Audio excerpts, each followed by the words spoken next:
عظمت و مقام حضرت امام حسین کی شان اور مقام کیا ہے؟ آقا علیہ الصلوۃ والسلام نے ارشاد فرمایا، میں تم میں ایسی دو چیزیں چھوڑے جا رہا ہوں، اگر میرے بعد انہیں مضبوطی سے تھامے رکھا تو ہرگز گمراہ نہ ہوگے۔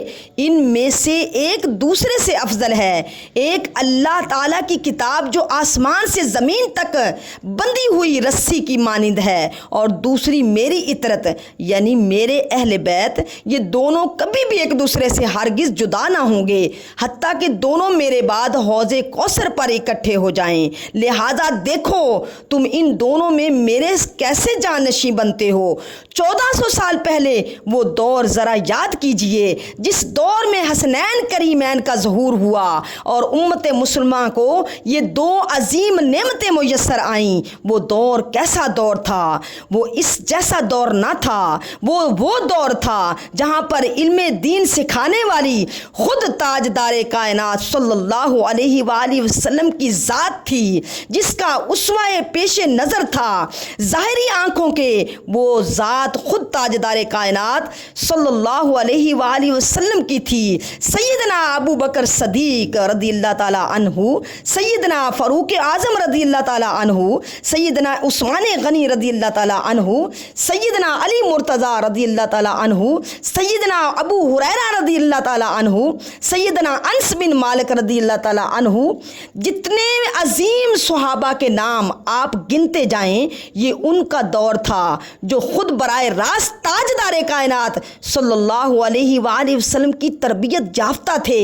ان میں سے ہر ایک شخص خود صاحب معرفت، صاحب کرامت تھا۔ پھر ان کے آگے شہزادگان کہیں سیدنا عبداللہ بن عمر نظر آتے ہیں، پھر آگے ان کی اولادیں ہیں، عظیم المرتبت ہیں، علمی مقام رکھنے والے ہیں، علمی مقام رکھنے والے ہیں، اپنے اخلاق میں بلندیاں رکھنے والے ہیں، اپنے طور اطوار وطیرے میں بے مثال ہیں، اپنے نسب میں اوج اور بلندی رکھنے والے ہیں۔ یہ وہ دورہ تھا۔ اس دور کے اندر کربلا کے واقعات جاننے کے بعد اتنا تو ظاہر ہو ہی جانا چاہیے، ان کو فقط نسب کی عقیدت سے مرعوب کرنا اس دور کو ممکن نہ تھا۔ فقط نسب کی عقیدت ان کے سر جھکانے کے لیے کافی نہ تھی۔ کربلا کے واقعات اس پر گواہ ہیں۔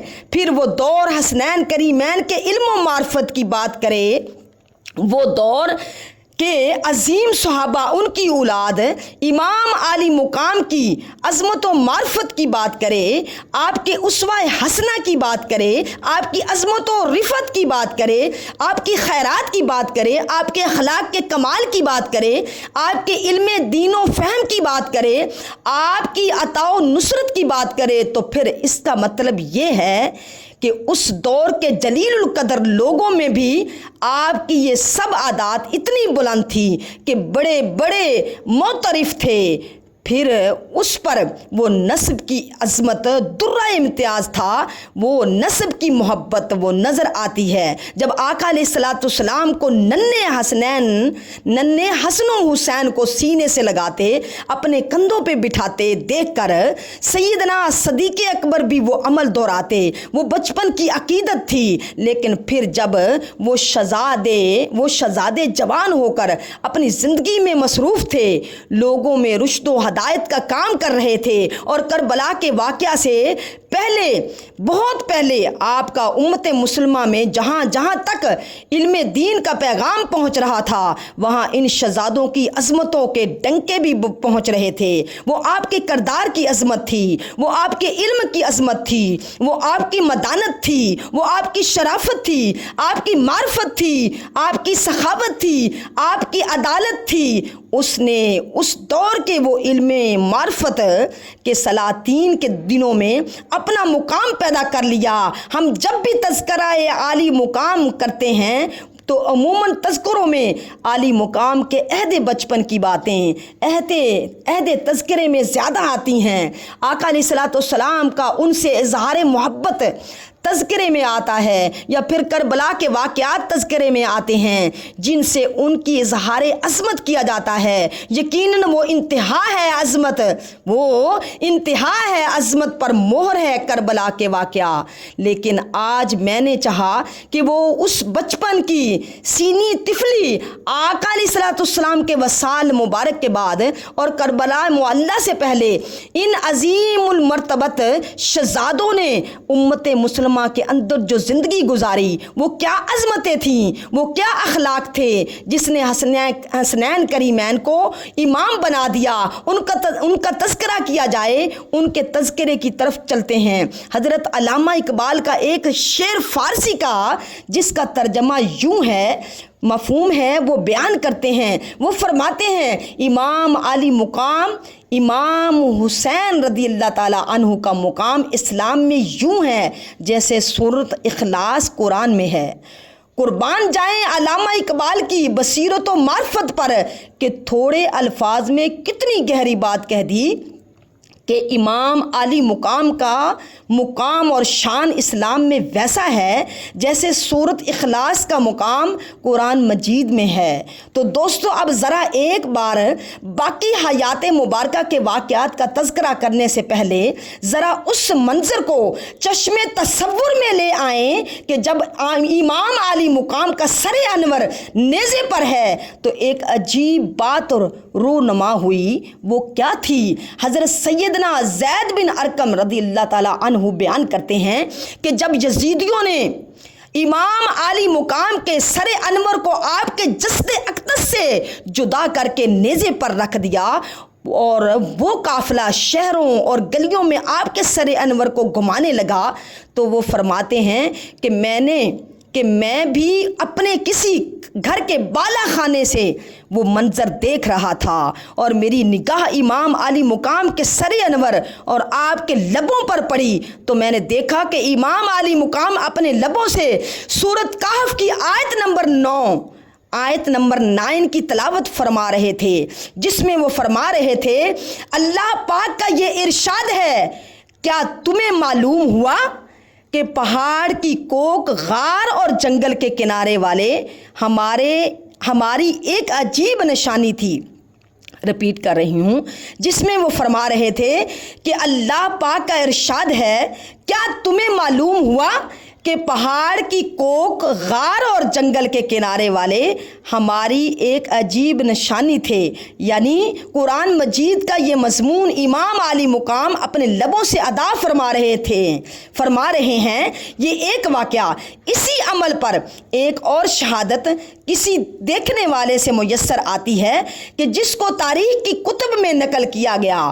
کسی اور نے دیکھا اس قافلے کے سفر میں امام علی مقام کا سر انور کسی اور مقام پر سورۃ ابراہیم کی آیت نمبر 42 کی تلاوت کر رہا ہے، جس پر اللہ پاک ارشاد فرما رہا ہے، اور ہرگز اللہ کو بے خبر نہ جاننا ظالموں کے کام سے۔ اسی طرح ایک اور نے دیکھا کہ امام علی مقام کے قافلے میں کسی شخص نے وہ آیت جو سورۃ کہف کی ہے، آیت نمبر 9، اس کی تلاوت کی اور دہرایا، جس کے جواب میں امام علی مقام کے لبوں سے یہ کلمات ادا ہوئے، کیا میرا قتل اور میرے سر کا گلی گلی گھمانا کہف والوں کے واقعہ سے عجیب تر نہیں ہے؟ اس کی علماء کرام نے بہت توجیحات کی اور وجوہات بیان کی ہیں۔ یہ عمل شہادت امام حسین کے بعد کیوں صادر ہوا؟ یعنی یہ کرامت اس نوعیت کی ہے کہ شہادت کے بعد کوئی اور شکل بھی کرامت کی ہو سکتی تھی، لیکن نیزے پر سر انور قرآن ہی کی تلاوت کیوں کر رہا تھا؟ یعنی نیزے پر سر انور قرآن ہی کی تلاوت کیوں کر رہا تھا؟ اس واقعہ کی خاصیت کیا ہے؟ تو علماء نے، مفسرین نے، محدثین نے، مورخین نے مختلف وجوہات بیان کی ہیں، لیکن دھیان اس نقطے کی طرف جاتا ہے جو میں آج گوش گزار کرنا چاہتی ہوں۔ اب ذرا چلتے ہیں اس حدیث مبارکہ کی طرف جو میں نے ابتدا میں کہی، جس کا ترجمہ بیان کیا کہ آقا علیہ الصلوۃ والسلام نے فرمایا میں تم میں دو چیزیں چھوڑے جا رہا ہوں، ایک کتاب اللہ، دوسری میری اطرت اہل بیت، اور یہ دونوں جمع رہیں گی یہاں تک کہ مجھے مل کر حوض کوثر پر ملے۔ میرا دھیان اس طرف جاتا ہے، امام عالی مقام کا سر انور شہادت کے بعد بھی نیزے پر چڑھ کر قرآن کی تلاوت اس لیے کر رہا تھا کہ وہ اہل جہاں کو بتا دے کہ تم چاہے امام علی مقام کا یا اہل بیت اطہار کا سر انور ان کے جسدوں سے جدا کر دو، جسموں سے جدا بھی کر لو، مگر میرے مصطفیٰ نے کہا تھا قرآن اور اہل بیت حوض کوثر پر مجھے ملنے سے پہلے جڑی رہیں گی۔ اس لیے شہادت کے بعد بھی لبوں سے امام عالی مقام کی تلاوت جاری تھی جو کہہ رہے تھے قرآن کا ساتھ اہل بیت کا زندگی میں بھی رہے گا، قرآن کا ساتھ اہل بیت کا جانے کے بعد بھی رہے گا۔ امام علی مقام در حقیقت یہ اعلان فرما رہے تھے کہ قرآن میرے نانا کا ہے، قرآن کا پیغام میرے نانا کا ہے، اس کی بقا مجھ سے ہے، اس کی سلامتی مجھ سے ہے، اس کی توقیر مجھ سے ہے، اس کی پیغام کی رسائی مجھ سے ہے۔ پہلے بھی یہ قرآن کا پیغام مجھ سے جاری تھا اور مجھ سے یہ قرآن کا پیغام بعد شہادت جاری رہا۔ اس لیے امام علی مقام کی ذات بابرکات کو جب بھی ہم دیکھتے ہیں تو آپ کی ذات بابرکات جہاں پر عکس مصطفیٰ ہے۔ اس کا کیا مطلب ہے؟ مولا علی شیر خدا نے فرمایا آقا علیہ الصلوۃ والسلام کا جو شبیہ ہے وہ حسن و حسین نے آپس میں بانٹ لی ہے۔ فرمایا حسن و حسین نے حضور کی شبیہ آپس میں بانٹ لی ہے، یعنی اس کا مطلب یہ ہے کہ امام حسن اور حسین دونوں نبی کریم صلی اللہ علیہ وسلم کی شبہات رکھتے تھے، مطلب ان کے جیسے تھے جسم کے حوالے سے، سر سے ناف تک حسن حضور صلی اللہ علیہ وسلم جیسے تھے، سر سے ناف تک حسن حضور صلی اللہ علیہ وسلم جیسے تھے، اور باقی جسم حسین کا حضور علیہ الصلوۃ والسلام جیسا ہے، اور دونوں مل کر آقا علیہ الصلوۃ والسلام کے عکس مبارک کی تکمیل کرتے ہیں۔ تو دوستو جب قرآن کی تلاوت امام علی مقام کے لبوں سے ہو رہی ہے وہ اس بات کی طرف دلالت کرتا ہے، کس بات کی طرف؟ سیدنا عائشہ صدیقہ رضی اللہ تعالیٰ عنہا فرماتی ہیں آپ سے پوچھا گیا آقا علیہ الصلوۃ والسلام کے اخلاق کیسے تھے؟ سیدہ عائشہ صدیقہ رضی اللہ تعالیٰ عنہا نے فرمایا کیا تم قرآن نہیں پڑھتے؟ حضور کے اخلاق قرآن جیسے تھے یا قرآن ہی حضور کے اخلاق کا بیان ہے؟ تو ادھر دونوں شہزادے آقا علیہ الصلوۃ والسلام کی شبیہ کو مکمل کرتے ہیں، صرف ظاہر میں نہیں کرتے، اخلاق اور باطن میں بھی آقا علیہ الصلوۃ والسلام کا اخلاق کل قرآن ہے۔ تو پھر یہ بات لازم آتی ہے کہ حسنین کریمین کے اخلاق بھی قرآن جیسے ہیں۔ اگر حضور کا اخلاق قرآن ہے تو حسنین کریمین کا اخلاق بھی قرآن ہے۔ محدثین نے نقل کیا کہ حسنین کریمین کو جب بھی دیکھتے آپ کی پاک دامنی، آپ کا عمدہ کردار، آپ کا اعلیٰ اخلاق، آپ کی عظمت، آپ کو زہد و ورع، آپ کا تقوی، آپ کی سخاوت، ہر شے آقا علیہ الصلوۃ والسلام جیسی تھی، یعنی وہ شبیہ اخلاق مصطفیٰ بھی تھے۔